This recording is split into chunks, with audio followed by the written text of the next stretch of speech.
This is the finished version, and I'm going to show you all the individual pieces. But here's another scenario where something like this might play out. Imagine trying to light a car so every part of it looks good. The wheel rims, the exhaust, the headlights, the everything. You'd have to have lights all over the place, wouldn't you? Unless you had one light and you moved it around until the front of the car looked good, took a photograph. Moved it around until the back of the car looked good, took a photograph. Got down until the wheel rims looked good, took a photograph. You'd have a whole bunch of pictures, and in each picture, one part of the image would look good. And remember with HDR, we started with our base image, and we said, okay, this looks a little bit too dark, so we took a lighter version, stacked it over top, hit it with a layer mask, and revealed it just in that area.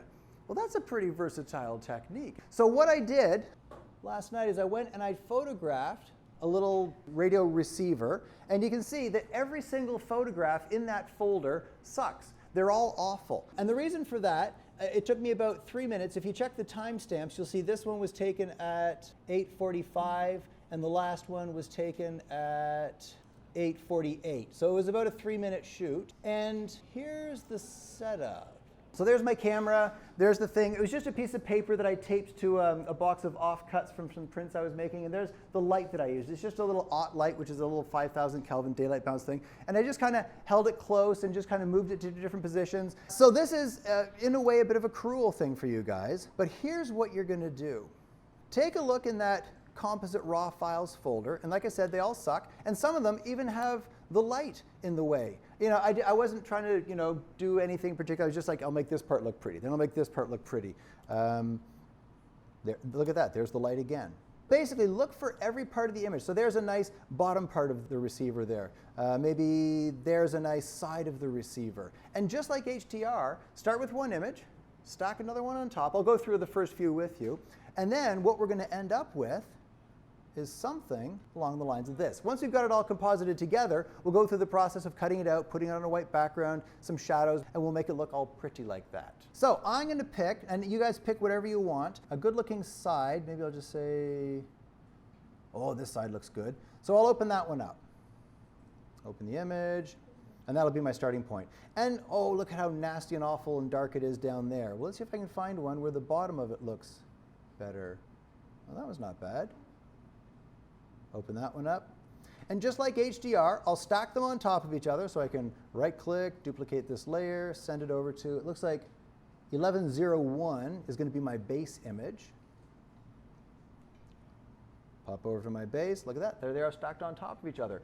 Now, before you start compositing them together, make sure they're in alignment. There's a very good chance they won't be, because as I said, I wasn't being gentle on the camera. Look at that. See the offset? What do I do about that? I just grab my move tool and just do nudge, nudge, nudge, nudge, nudge, and all right. Now, I'm going to hide it with a layer mask, and then invert it to black. Now I can grab a paintbrush, BHSB, big honkin' soft brush, and I can bring that back the good exposure of the bottom. Now, there could be areas, like you can see up on top here, this part here kind of sucks. So maybe I'll find a good top, but look at how hard that edge is along there. Don't be afraid to go in with a small brush and do a clean job of masking around. Here I was lucky, I was able to do just a big soft brush, and that blended in nicely. But there could be areas where there's hard edges. So go through the image, section by section. Look at the cord, look at the plug, look at the side, look at the front, look at the bottom, look at the base, look at everything. Find the best image and stack them up, hide and reveal.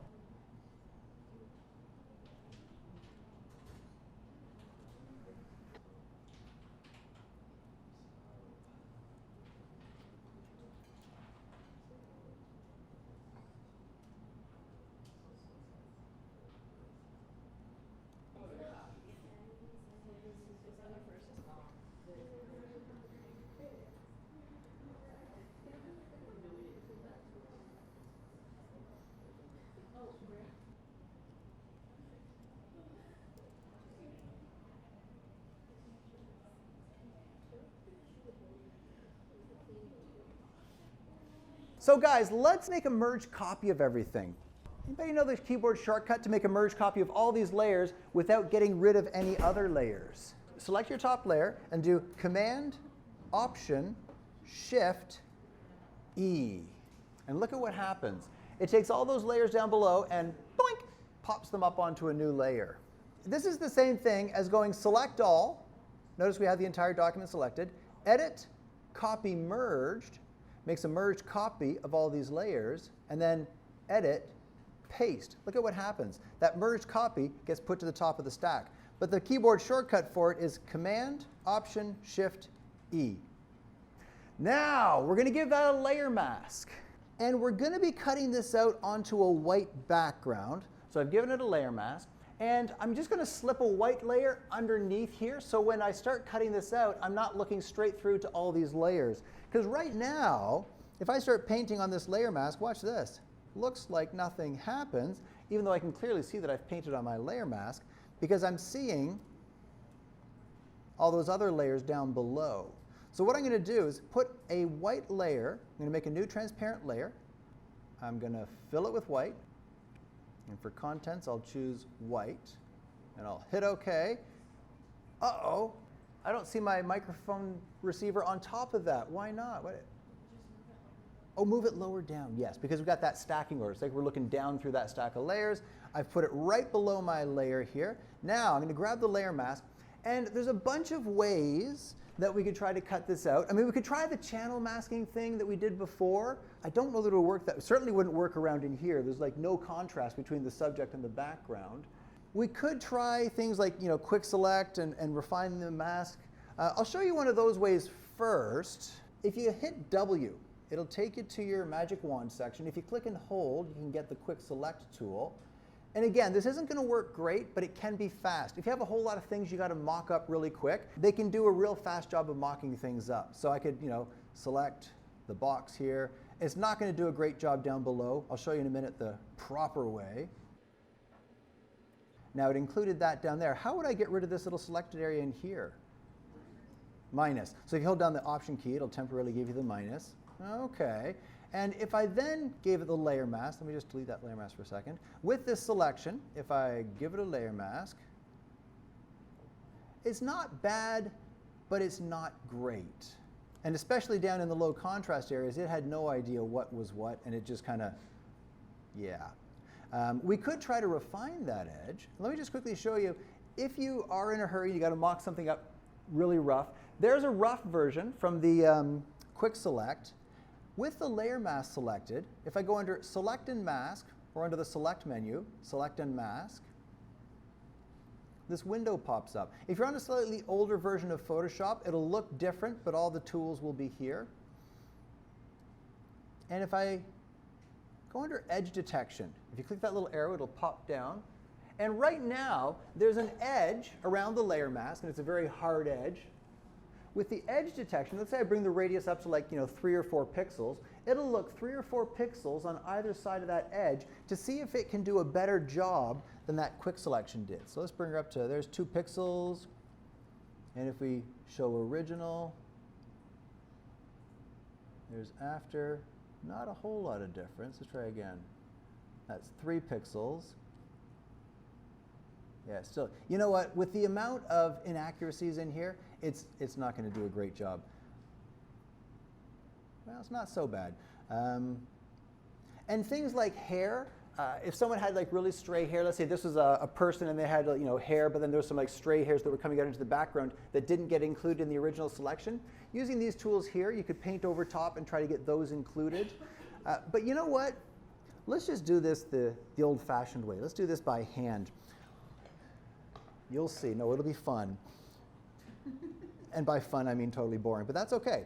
Watch this. I'm going to take a paintbrush, smaller brush, and with the black paint, oops, I forgot my layer mask. I'm going to give it a layer mask.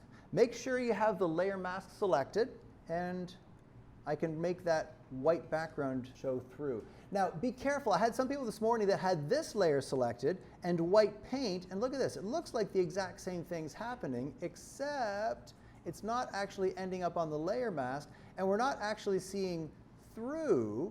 You're actually just painting right on that layer.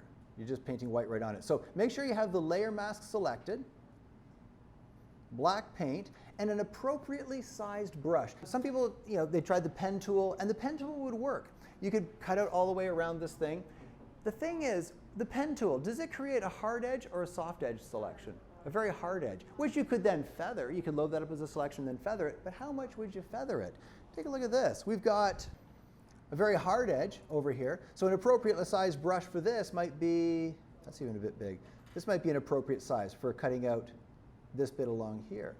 But then we get down to things like this plug, which has a much softer edge. So you need a larger brush. So the feather that you would apply would have to be different all around this entire object. So by using the paintbrush, you can control the hardness of the edge by changing the size of the brush. You're kind of controlling the softness by the size. So let's give that a whirl. And if you've got other techniques that'll work, feel free to try those. But I think for this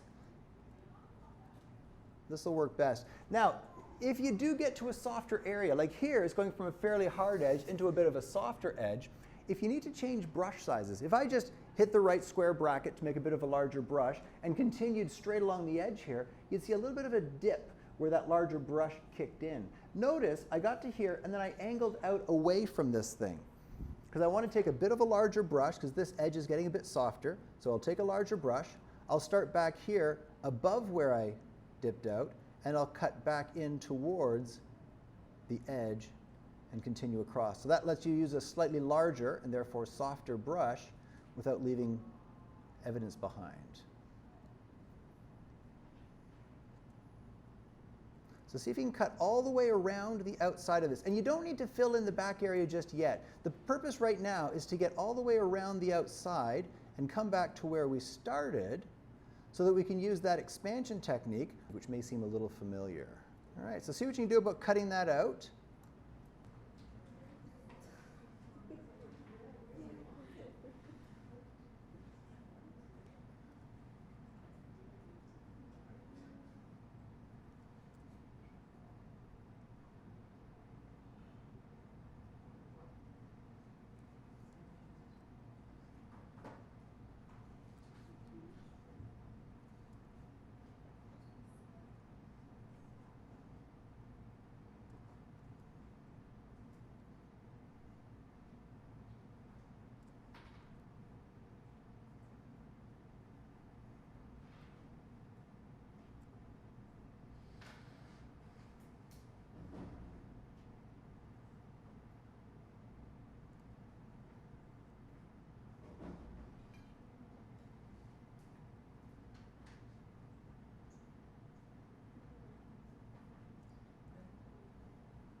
Exactly.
Hey guys, when you're cutting things out, here's a neat little trick for when you get into little cornery bits. Like if you look up here, you can see we have a little sharp point. And my brush is round, which means it's only going to get so far into that corner.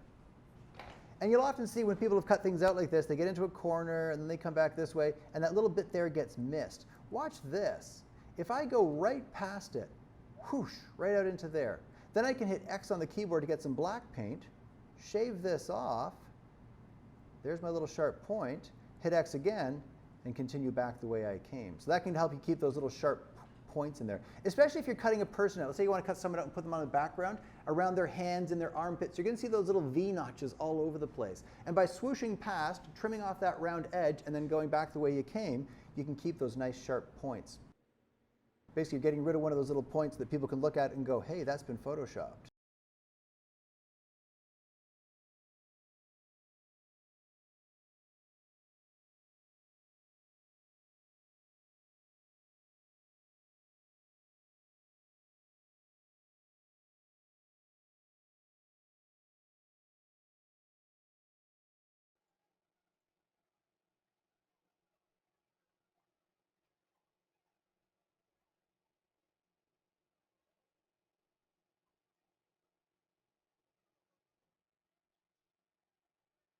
Okay, we'll do another 7 minutes on cutting that thing out, because, you know, we like nice, precise timings.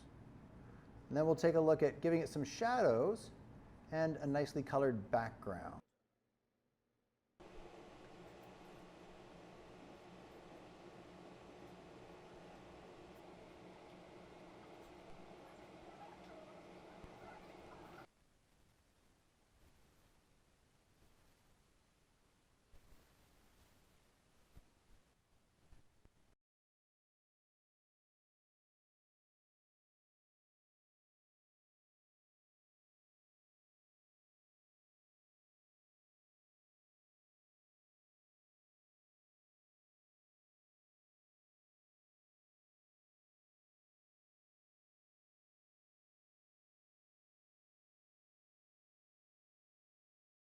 Okay, so guys, let's take a look at the next step. How do I make that layer mask visible?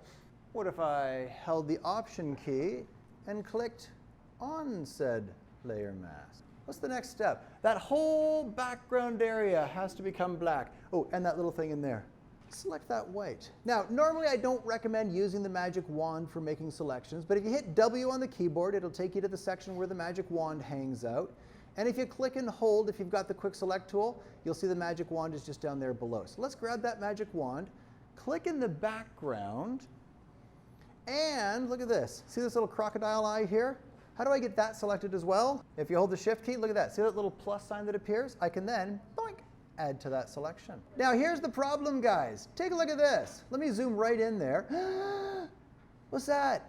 What's that fringe? It's light pixels in what is supposed to be, okay, so if I were to fill with black right now, so I've selected all this background, I would have black out here, but a little fringe. What can I do about that? Expand it. So we want to do something to a selection, so we'll go under the Select menu.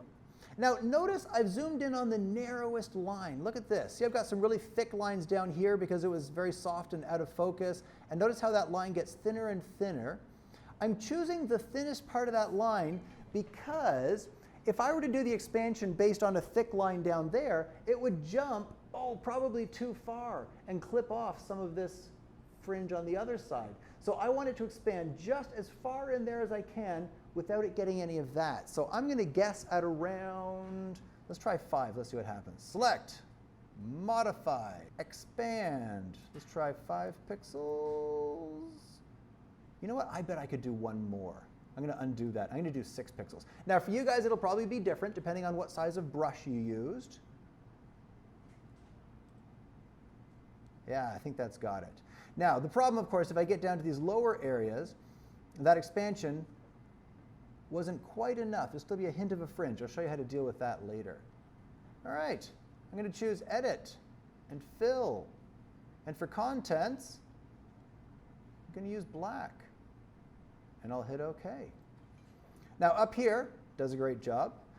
Missed a little bit up here. This is where I did those test swipes just to kind of see what size brush I had. So I'm going to get rid of these marching ants. Command D, grab a paintbrush, and I'll just paint that out. Probably a hard edge brush would be better. Take a look at this. See how I accidentally kind of bled into the edge here?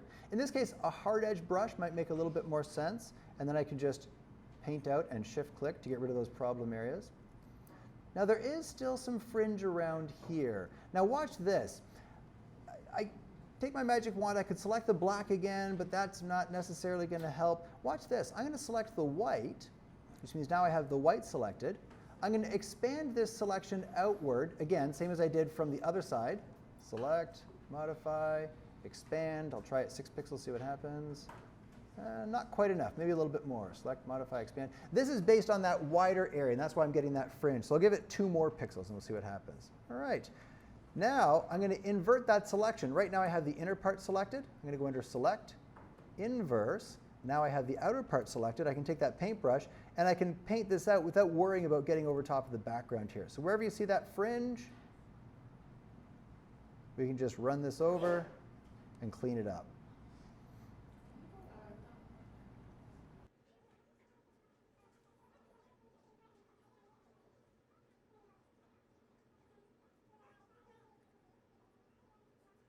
And when you option click on that layer mask again, you should see something like that. Does it look like it's sitting naturally on that surface? It's kind of floating, isn't it? It almost looks like it's been cut out and dropped onto a white background. I guess because it has been. I'm going to pop onto my white layer here, and just to keep things non-destructive and editable and all that, I'm going to make a new transparent layer. I'm going to grab a paintbrush, and 2 kinds of shadows I'm going to put on. First is the contact shadow. Whenever you put your hands together, you can see that dark line in between them, or put it on the table. A shoe stands on the ground. There's this dark line just underneath it where the light just can't get into. So I'm going to put that one in first. I'm going to hit it with like 50% opacity, fairly high opacity. But a contact shadow really is just underneath the object itself. Oops, I have white paint. I'm going to make sure I have black paint. So I'm going to hit D to make sure I have black. I'm also going to choose a soft-edged brush. I still have a hard brush from cutting out that mask. And I'm just going to put that contact shadow in. This is where that light just can't quite get underneath the product. And the tip of this thing, I think, is probably sitting on the surface, so I'll give it a little bit of a contact shadow. And the plug. And what other kind of shadow would I give it? Not a drop. A drop shadow would be if it was kind of lifted above the surface and just kind of the shadow which kind of offsets behind it. Not a cast shadow, because it's not really a light source coming from one direction. An ambient shadow. This looks like there's light coming from all directions. In fact, there wasn't, but it looks like there was, which means that this would be kind of an evenly illuminated area. And the light that's coming from here would be blocked by this whole surface in here. This contact shadow is because the light just can't get in there. But the light is getting blocked from here, and so it'll be a little bit darker. But there's still some light over here, so it's not going to be really dark. So an ambient shadow is just kind of a general darkening around the base. So I'm going to call this one Contact. I'll make a new transparent layer, which I will call Ambient. And this one, I'm going to take a bit of a bigger brush because it'll be a softer shadow and a lower opacity. I'm going to start with 10%. I'm just going to put that little darkening around. And this is just the light being blocked from the surface. So we get a little bit of darkening around here just because this light can't quite reach it, but this light is filling it in. A little bit of darkening around here. And that just kind of anchors it in the image. There it is without. There it is with just the ambient. Still has kind of a levitating sort of look. That contact shadow just anchors it on the surface. 2 more things I wanted to show you. I did the contact shadow, I did the ambient shadow, but maybe the client wants it to look like it's on a background that has a little bit of fall off on it. So I'll just make another layer, and same kind of deal. Whoops, okay, that's a bit intense. Just give a bit of vignetting around the outside. Okay, that's, yeah, something like that. And maybe they want it to be on a different colored surface. Now I made a transparent layer, I filled it with white. If you had used a color fill layer, but since I went with this route, I'm going to use an adjustment layer to give this background some kind of color. And I'm going to use a hue and saturation. Now here's the thing about hue and saturation. Because this background is white, it has no hue. So changing the hue doesn't do anything. Same thing, it's white, there's no saturation, so that doesn't do anything. Look at this, colorize. This will apply whatever color I choose across the entire image. Now right now it's not doing anything, no hue, no saturation, but if I take this lightness down a bit, now you can see it's starting to pick up that color in there. So we can play around with the saturation, maybe they want on like a warmer toned background. But then you're changing just the white background. You can see like all the whites in here are staying as they were.